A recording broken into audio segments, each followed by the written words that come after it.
दोस्तों नमस्कार, आपका स्वागत है इजी एग्जाम ग्रुप पर। और आज हम आपको 75 हार्ड डे के 6th डे में प्रेस काउंसलिंग ऑफ इंडिया के बारे में बताने जा रहे हैं।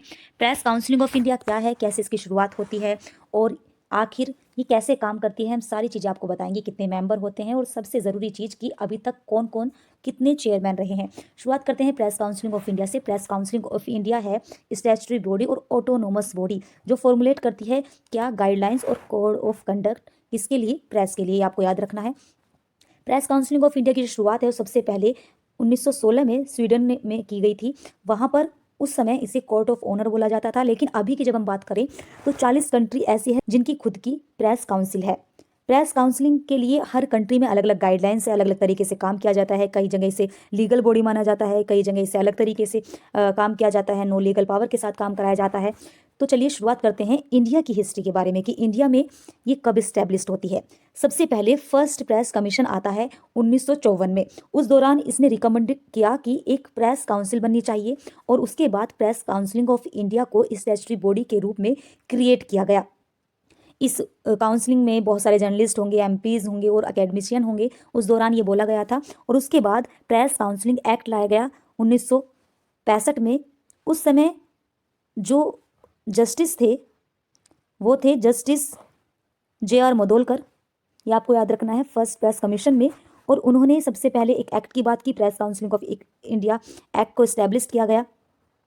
और 1965 में एक्ट आने के बाद 1966 में प्रेस काउंसलिंग ऑफ इंडिया को इस्टेब्लिश किया जाता है जस्टिस JR मडोलकर के टाइम में। और इसके बाद में इसमें कुछ अमेंडमेंट होते हैं 1976 में, क्योंकि 1975 में इमरजेंसी के दौरान इसे एब्लोइज किया गया था। और 1976 में एक साल बाद ही दोबारा से इस्टेब्लिश किया जाता है नए अचीवमेंट और ऑब्जेक्टिव के साथ। शुरुआत करते हैं कि इसका स्ट्रक्चर क्या है। इसका स्ट्रक्चर में टोटल 28 मेंबर हैं जिनका जो टर्म पीरियड है वो 3 साल का होता है। अब कौन कौन है मेंबर्स आप याद रखिए। एक चेयरमैन होते हैं, उसके बाद 13 वर्किंग जर्नलिस्ट से होते हैं, जो 6 एडिटर न्यूज़पेपर्स के बड़े बड़े न्यूज़पेपर्स हो सकते हैं और 7 जर्नलिस्ट। इसके बाद 6 अलग से जो मैनेजमेंट से होते हैं, बिग मीडियम स्मॉल न्यूज़पेपर से मेंबर लिए जाते हैं। जो न्यूज़ एजेंसी हैं उनसे एक मेंबर लिया जाता है। Member of parliament by speaker of Lok Sabha से 5, टोटल जो पार्लियामेंट है उससे 5 लिए जाते हैं, 3 लोकसभा से और 2 राज्यसभा से, यानी पूरे 5 हो गए हैं। उसके बाद पर्सन हैविंग स्पेशल नॉलेज और practical experience in following field, जैसे education and science, law and literature और कल्चर से एक एक लोगों को यहाँ पर लिया जाता है। इस तरह से टोटल 28 मेंबर होते हैं। 13 हो गए वर्किंग जर्नलिस्ट, इसमें एडिटर और जर्नलिस्ट हैं। 6 हो गए मैनेजमेंट से, जो बिग न्यूज़पेपर स्मॉल न्यूज़पेपर से हैं। 1 है न्यूज़ एजेंसी से। 5 मेंबर है पार्लियामेंट के और एक मेंबर है आपका special knowledge of field experience से। अब इसके बाद प्रेस काउंसिलिंग ऑफ इंडिया के फंक्शन क्या क्या है। To help newspaper and news agencies to maintain their independence, to build up a code of conduct for newspaper, news agencies and journalists in accordance with high professional standard, to ensure on the part of newspaper, news agency and journalists the maintenance of high standard of public taste and foster a due sense of both rights and responsibility of citizen। कुल मिलाकर काम है करना है लोगों के लिए, अपनी चीज़ों को ध्यान में रखते हुए कोड ऑफ कंडक्ट कुछ बिल्ड किए गए हैं न्यूज़पेपर के लिए।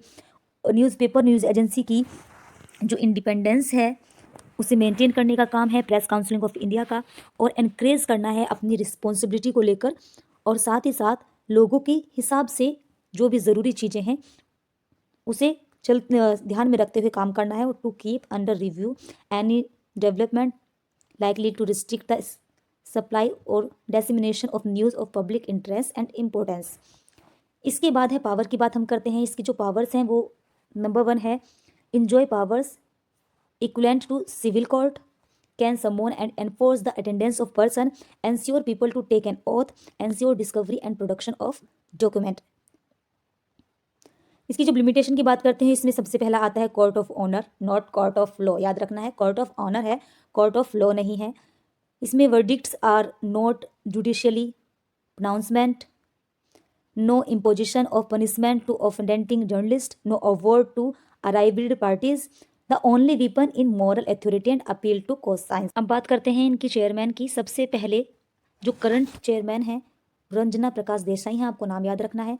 उनके बाद यानी कि उनसे पहले मिस्टर जस्टिस CK प्रसाद थे, जिनका टाइम पीरियड 21 मई 2018 से 21 नवंबर 2021 तक रहा है।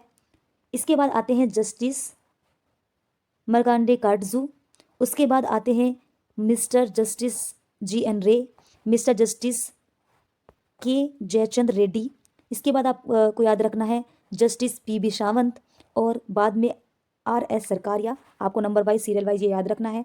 उसके बाद हैं जस्टिस RS सरकारिया, फिर justice AN Sen, mister justice AN Grover, और जो सेकंड टाइम रहे थे उनका नाम है जस्टिस N राजा गोपाल अय्यर, और लास्ट में यानी कि जो सबसे शुरुआत में इसके चेयरमैन रहे हैं वो है मिस्टर जस्टिस JR मुदोलकर। ये हमने आपको शुरुआत में ही बताया था कि जब प्रेस काउंसिल ऑफ इंडिया की शुरुआत होती है तो उस समय जस्टिस JR मुदोलकर चेयरमैन बनाए गए थे, क्योंकि इन्हीं के अंडर में प्रेस कमीशन ऑफ इंडिया आया था और उसमें प्रेस काउंसिल ऑफ इंडिया को इस्टेब्लिश करने की बात की गई थी।